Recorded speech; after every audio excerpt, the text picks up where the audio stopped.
इसीलिए गुलाम चैलेंज के साथ बोल रहा है कि आर्टिकल के हिसाब से हिंदुस्तान नहीं चल रहा है, मखसूस तंजीम के इशारे पर भारत चल रहा है, मखसूस तंजीम के कहने पे भारत चल रहा है। इसलिए उलमा से मुत्तसिल रहे तो आपको हक समझ में आएगा। मुस्कान से कहा गया हिजाब उतारो, आप सबने देखा जय श्री राम के नारे की छाती को फाड़कर उस खातून ने तन्हा जान की परवाह किए बगैर तकबीर के नारे के झंडे को गाड़ा है, उसने तन्हा गाड़ा है। लेकिन गुलाम अगर पढ़ता है और इस मोमेंट को देखता है तो उसे कुछ और नजर आता है। आप लोग को मुस्कान नजर आ रही है ना, हमें कुछ और नजर आती है। 1400 साल पहले हिजरत कर रहे हैं प्यारे मुस्तफा सल्लल्लाहु अलैहि वसल्लम। हजरत अबू बकर सिद्दीक भी साथ में मदीना शरीफ गए। वहां के यहूदियों में 3 बड़े कबीले थे, बनी कैनका, बनी नुदैर, बनी कुरैजा, 3 बड़े कबीले। और तीनों से नबी ने मुआहदा किया, मेरा माल तुम पर हराम, तुम्हारा माल हम पर हराम, ठीक है। मुझे कोई अटैक करेगा हम पर तो तुम डिफेंस करोगे, और तुम पर कोई अटैक करेगा तो हम डिफेंस करेंगे, ठीक। इसे मीसाक़े मदीना कहा जाता है। मीसाक़े मदीना बड़ी बड़ी किताबों में आज भी मीसाक़े मदीना महफूज है। एग्रीमेंट हो गया, मगर यहूदियों ने, देखिए मुस्कान का कनेक्शन कहां से मिलता है, यहूदियों ने मीसाक और मुआहदा और एग्रीमेंट को पाश कर दिया। जंगे बद्र में गद्दारी की, नबी का साथ नहीं दिया। और सिर्फ यही नहीं, जंगे बद्र के बाद उस जमाने की मुस्कान, उस जमाने की एक मुस्लिम खातून को यहूदी ने कहा नकाब उतार, उस खातून ने कहा नहीं उतारूंगी, नकाब उतार, नहीं उतारूंगी, नकाब उतार। जब उस खातून ने नहीं उतारा, यहूदियों ने जबरदस्ती नकाब उतार दिया। और सिर्फ नकाब नहीं, पूरे कपड़े यहूदियों ने उतार दिए। वो खातून चिल्लाई बचाओ बचाओ। गैरत ईमानी मुस्लिम के गाल पे तमाचा पड़ता है। एक सहाबी निकालते हैं तलवार और यहूदी की गर्दन उड़ा देते हैं। यहूदियों ने घेर लिया चारों तरफ से, सहाबी को भी शहीद कर दिया। मौके वारदात पे प्यारे मुस्तफा पहुंचे, गुफ्तगू शुनूद हुई, शर्मो हया की बजाय यहूदियों ने जानते हैं क्या कहा, मोहम्मद, वो अबू जहल से जीत गए तो क्या समझ रहे, बड़े बहादुर हो तुम, हमसे लड़के बताओ बहादुर किसको कहते हैं, पता चल जाएगा।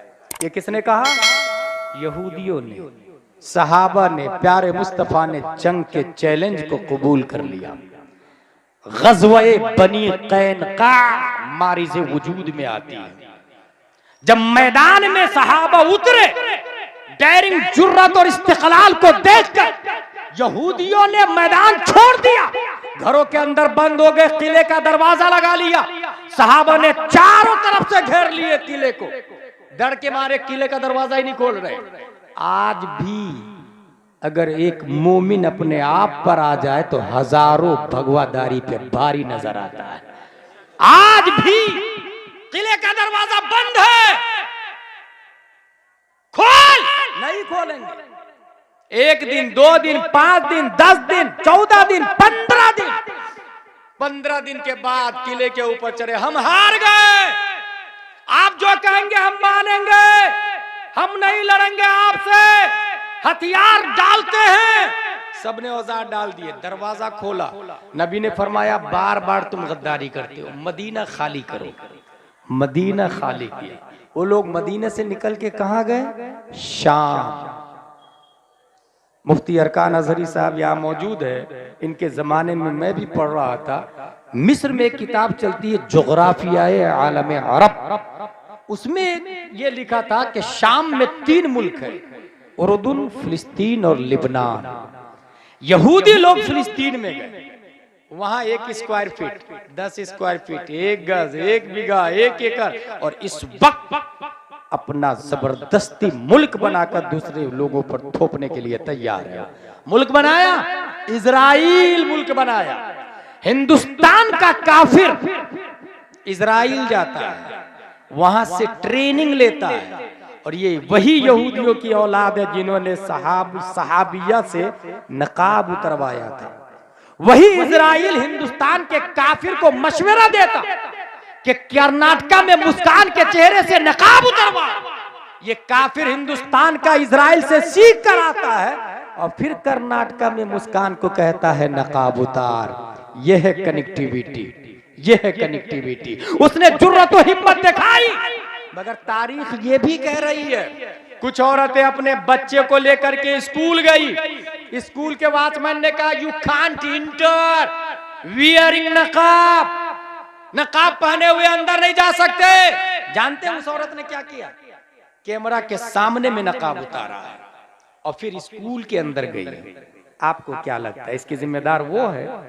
नहीं मेरे भाई, इसके जिम्मेदार वो करोड़पति और बिलियन पर्सन है जिसके पास करोड़ों की एफडी है, मगर वो स्कूल नहीं खोल रहा है।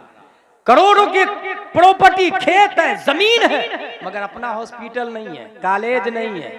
कॉन्वेंट सेंट पायस में हमारे बच्चे पढ़ रहे हैं और हमारे बच्चे की फीस 1 लाख हम भर रहे हैं और हमारी बच्चियों से कपड़ा उतरवा रहा है। पैसा भी हमारा और बेइज्जती भी हमारी।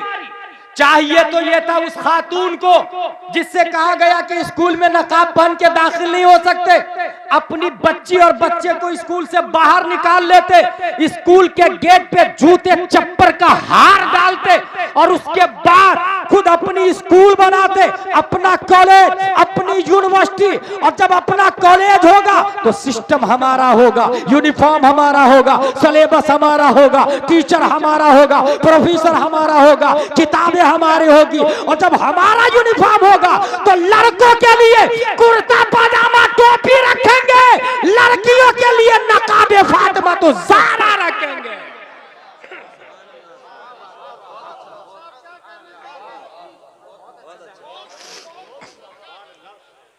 कितनी बेगैरती की बात है। हमारी माँ हॉस्पिटल में जाती है जच्ची पीरियड में, डॉक्टर बोलता ऑपरेशन करना पड़ेगा। क्या हमारे पहले जमाने में माँ बच्चा नहीं जानती थी? आसानी से वो सीधा ऑपरेशन का मशवरा देता, क्योंकि ऑपरेशन पे 3000 नर्स को मिलता है, 5000 नर्स को मिलता है और 3 के बाद फिर मामला खत्म कर दिया जाता है। और वो भी मर्द, किसी हॉस्पिटल में मर्द डिलीवरी करवा रहा है। हमारी माँ बहनों की डिलीवरी मर्द करवा रहा, मगर जिसके पास करोड़ रुपया है उसकी गैरत पर जर्रा बराबर आंच नहीं आ रही है कि हमारी माँ और बहनें बेआबरू हो रही है और पैसा हमारा ये बेटा के लिए बनाया। एक बिल्डिंग इस बेटा के लिए, दूसरी बिल्डिंग दूसरे बेटा के लिए और 10-15 अरब और है पोता के लिए। लानत है ऐसे रुपये पर कि माँ बहनों के कपड़े उतारे जा रहे हैं और वो एफडी करा के रखे हुआ है, वो खेत खरीद के रखे हुआ है। स्कूल बनाए, अपनी स्कूल, पैसे ले, फीस ले, क्रिश्चियन से ज्यादा फीस ले और ज्यादा फीस लेके अच्छी तालीम दे। कम से कम हमारा बच्चा जनगण मन अधिनायक से पीरियड शुरू नहीं करेगा, बल्कि हमारा बच्चा मुस्तफा जाने रहमत पे लाखों सलाम से क्लास शुरू करेगा, खत्म सूरा फातिहा पर करेगा। एटलीस्ट उसका ईमान तो बाकी होगा, कपड़े तो नहीं उतारे जाएंगे।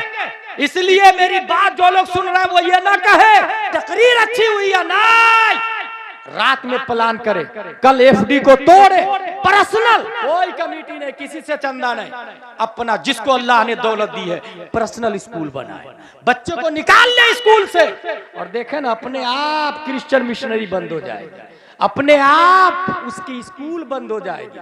हमारे बच्चे पढ़ रहे हैं, हम फीस भर रहे हैं मेरे भाई। और कुछ लोग मुस्लिम ये दिमाग रखते हैं कि वो पैसा कमाने के लिए स्कूल खोला। क्या बुरा है इसमें भाई? पैसा कमाने ही के लिए खोला, कम से कम आपका बच्चा काफिर तो नहीं होगा, मुशरिक तो नहीं होगा। इसलिए स्कूल पर ध्यान दे, हॉस्पिटल पर ध्यान दे। और जो बच्चे स्कूल जा रहे हैं साथ में मकतब भी भेजे बच्चे को। मकतब में 2 घंटे की क्लास होगी, 2 घंटे सुबह, 2 घंटे शाम, 2 ही घंटे की क्लास। और याद रखे बच्चा कॉलेज जा रहा है ना, डॉक्टर इंजीनियर बन रहा है ना, बनने दे, डॉक्टर इंजीनियर बन रहा बनने दे, साथ में 2-2 घंटे की क्लास उसकी मदरसे में। और डोर टू डोर जाके भाई साहब बच्चे को मकतब में भेजिए, 1 दिन 2 दिन 3 दिन, अगर हो सकता है जलाल में आके who are you interfering in my personal life, it is our matter. भेजू या नहीं भेजू बच्चे को, बार बार आ जाता है बच्चा भेजिए, बच्चा भेजिए, बच्चा भेजिए। मायूस नहीं हो जाएंगे, फिर जा। अगर वो आपके खिलाफ कंप्लेन कर दे, पुलिस पकड़ के अगर थाने में बंद कर दे आपको, तब भी मायूस नहीं हो, क्योंकि दीन की खातिर जेल में जाना इमाम अहमद बिन हंबल की सुन्नत है। 28 महीने जेल में रहे हैं। दीन की खातिर जेल में जाना शमसुल अइम्मा सरखसी की सुन्नत है। 12 साल जेल में रहे हैं। दीन की खातिर जेल जाना मुजद्दिद अल्फसानी की सुन्नत है। 7 साल जेल में रहे हैं। अंदाजा लगाएं इस्लाम हम तक कैसे पहुंचा है। अगर कुर्बानियों को आप देखेंगे तो मैं एक एग्जाम्पल देके आगे बात बढ़ाऊंगा। कमाल अता तुर्क ने इतनी पाबंदी लगाई टर्की में, कोई यस्सरनल कुरान नहीं छापेगा, नूरानी तालीम नहीं छापेगा, अम्मा पारा नहीं छापेगा, नौ सर्फ की किताब पे पाबंदी है, कुरान पे पाबंदी है, कागज कलम पे पाबंदी है।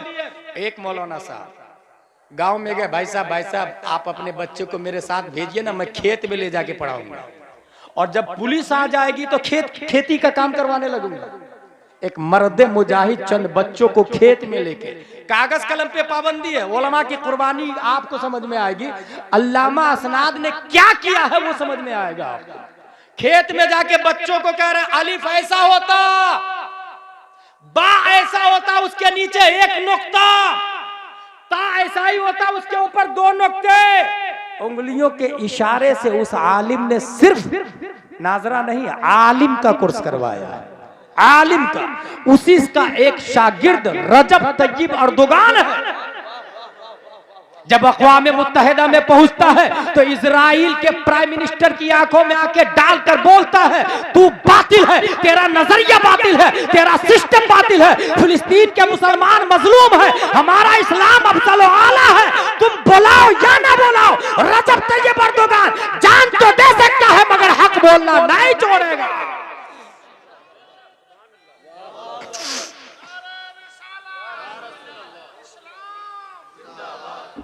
मेरे भाई, इस तरीके से इस्लाम हम तक पहुंचा है, डोर टू डोर जाके।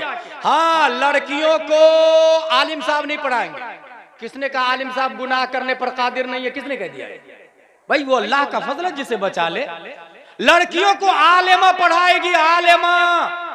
अपने यहाँ हर मस्जिद में मकतब लगता है, हर मस्जिद में मकतब है। लड़कियों का डिपार्टमेंट अलग, लड़कों का डिपार्टमेंट अलग। अब आलिमा कहां से लाएंगे? वेरी सिंपल, अल माहिदुल अज़हरी लिल बनात जोया के अंदर मौजूद है। अल्लामा अरकान साहब, एक आलिमा चाहिए। और कैसे आलिमा मिलेगी? गांव में जो बूढ़े लोग हैं ना, अपने बेटे के लिए लड़की ढूंढ रहे हैं शादी करने के लिए, जींस पैंट टी शर्ट वाली को हरगिज नहीं लाए, क्योंकि जो लड़की जींस पैंट टी शर्ट पहनती है उसके पेट से कभी अल्लाह का वली पैदा हो ही नहीं सकता। अल्लाह का वली नकाब वाली के पेट से पैदा होता है। अल्लाह का वली कंजुल ईमान और बहार शरीयत पढ़ने वाली के पेट से पैदा होता है। इसलिए वो सीधा नकाब वाली ढूंढे, बहार शरीयत और आलिमा ढूंढे और वो शादी करे।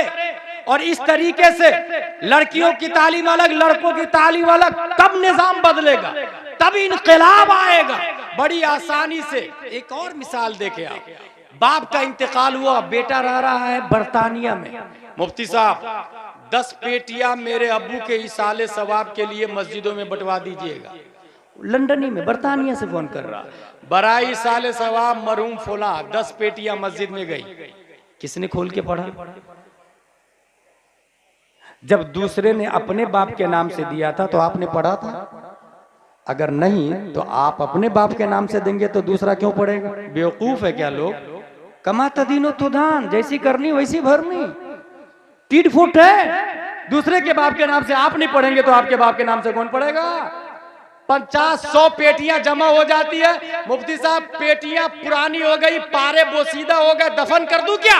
हाँ दफन कर दो। गई पेटी, दफन हो गई। ये क्यों हुआ? क्योंकि खुद स्मार्ट बन गया था, मुफ्ती बन गया था। बराई साले सवाब में पेटियां बंटवा दिया। भाई नहीं, पहले पूछे मुफ्ती साहब से किस चीज की जरूरत है, इसाले सवाब में क्या दूं? मुफ्ती साहब ने कहा अनवारे शरीयत। अब अनवारे शरीयत दे दी आपने, 50 रुपये की किताब अनवारे शरीयत। बच्चा पढ़ा, उसके बाद एदादिया पढ़ा, फिर उला, फिर सानिया, अल्लामा बन गया। 50 रुपए की किताब बाप के नाम से दिया था, उसको पढ़ के बच्चा अल्लामा बन गया। जब तक वो अल्लामा जिंदा होगा सवाब बाप को पहुंचता रहेगा।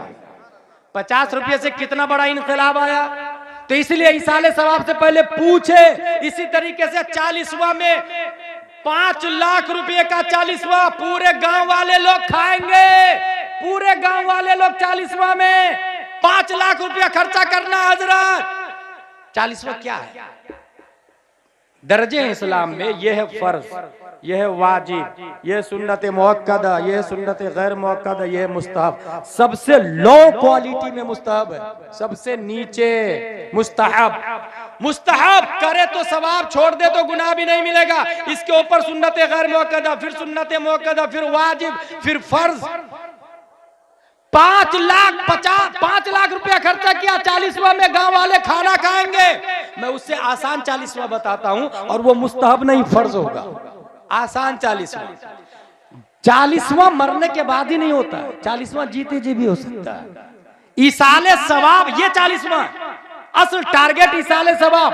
बर्तानिया से बेटा फोन करे मुफ्ती साहब को, इमाम साहब को, इमाम साहब मेरे अब्बू अम्मी पढ़े लिखे नहीं है, उर्दू अरबी दोनों आप पढ़ाएं, कितना पैसा लेंगे? इमाम साहब ने कहा 5000 रुपये महीना।